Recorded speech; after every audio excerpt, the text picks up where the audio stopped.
Jau 20 gadus pēc kārtas orientēšanās sacensības Kandavā ir lielā cieņā, un jaunajai Ziemeļkurzemes orientēšanās seriāla OKZK sezonai starts dots tieši šeit. Lai gan dalībnieki iepriekš nepiesakās, Kandavas virvju trasē uz pirmo sezonas startu pulcējās prāvas dalībnieku skaits.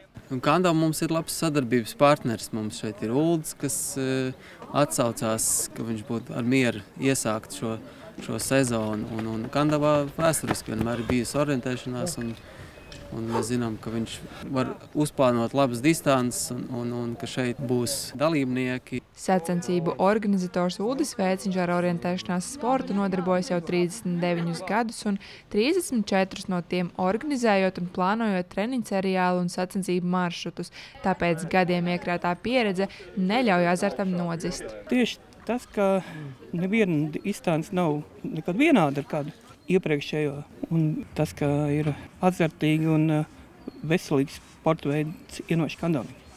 Un dalībnieku patiešām daudz, jo orientēšanās sportā aicināts ik viens. Kā pieredzējis orientierists, tā arī tie, kas tikai spēr pirmos soļus šajā aizraujošajā sportā. Piedalāmies pirmo reizi, ir biedri, kas šo ir mēģinājuši.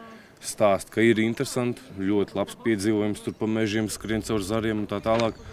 Un vienkārši ideāli mācos Kandavā, iespēju pamēģināt to Kandavā, tāpēc kāpēc gan lai ne? Atnāc izmēģināt. Ja tiešām man sanāks, tas patiks, tad es viennozīmīgi mēģināšu piedalīties arī turpmāk citos pasākumos. Kā tevi? Es skatīšos pēc situācijas. Ja salīdzinoši tuvās vietās būs šai pasākumi, tad es domāju piedalīties. Var labi atslēgt domas no visa pārējā, kas ir, un labi pavadīt laiku aktīvi dabā.